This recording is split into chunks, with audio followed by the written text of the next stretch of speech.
नमस्कार। भारतीय राजनीति के सबसे बड़े नाटककार यानी दिल्ली के मुख्यमंत्री अरविंद केजरीवाल, वो हमेशा नए नए नाटक करते रहते हैं। ख़ास तौर से जब कहीं चुनाव हो रहा हो किसी राज्य में या केंद्र में लोकसभा का चुनाव हो रहा, तो उनके नाटकों का जो है वो वैरायटी और फ्रीक्वेंसी दोनों बढ़ जाती है। अब गुजरात में चुनाव होने वाले हैं, गुजरात और हिमाचल में पहले उन्होंने कोशिश की कि सबसे ज़्यादा जोर वहाँ पर लगाएं। फिर उनको समझ में आया कि ये ऐसा हो नहीं सकता, तो उन्होंने वहाँ से जो है उम्मीद छोड़ दी। अब गुजरात पर सारा जोर है। गुजरात पर जोर है तो जो उनके मंत्री हैं एक राजेंद्र पाल गौतम, उन्होंने बौद्ध दीक्षा कार्यक्रम में जो कन्वर्जन का कार्यक्रम चल रहा था, हिंदू धर्म से बौद्ध धर्म में धर्म परिवर्तन का कार्यक्रम चल रहा था, उसमें मौजूद थे। उसको लेकर विवाद हुआ। ये 5 अक्टूबर का मामला है। उसके बाद से अरविंद केजरीवाल चुप्पी धारण किए रहे।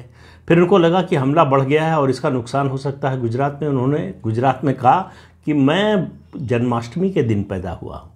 तो पैदा होने के इतने साल बाद उनको अचानक याद आया कि वो जन्माष्टमी को पैदा हुए। यहीं तक रुक गए होते तो भी बात थी। कहने की कोशिश की कि मैं कृष्ण हूँ और मेरे जो विरोधी हैं वो कंस के परिवार के लोग हैं, तो इनका नाश करने के लिए मुझे जो है ईश्वर ने भेजा है। तो अवतार हो गए हैं। अब अवतार कहाँ से किसी से डरता है? अवतार हैं तो उनको भाई जो कर रहे हैं सब कुछ सही होना चाहिए। लेकिन ऐसा हो नहीं पाया क्योंकि कल ही यानी 9 अक्टूबर को उनके मंत्री राजेंद्र पाल गौतम को इस्तीफा देना पड़ा मंत्रिमंडल से। उस कार्यक्रम में जो उन्होंने शिरकत की थी, जो उसमें हिस्सा लिया था, उसके कारण कि आप धर्म परिवर्तन करा रहे हैं, इसका अभियान चला रहे हैं।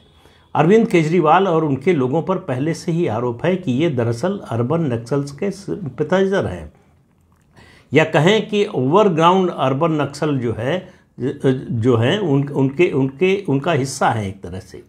और प्रधानमंत्री ने जो है आज ये बात कही भी है। उन्होंने कहा कि गुजरात भी आ गए हैं अर्बन नक्सल, उन्होंने नाम नहीं लिया।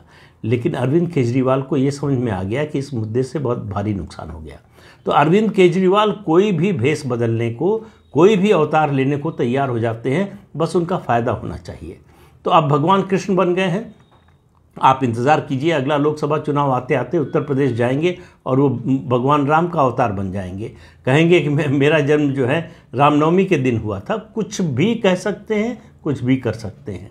वो अपने को रैबिड रिलीजियस पर्सन बता रहे हैं। इतने धार्मिक हैं कि वो धर्म परिवर्तन के कार्यक्रम का समर्थन करते हैं, उनके मंत्रिमंडल का सदस्य करता है।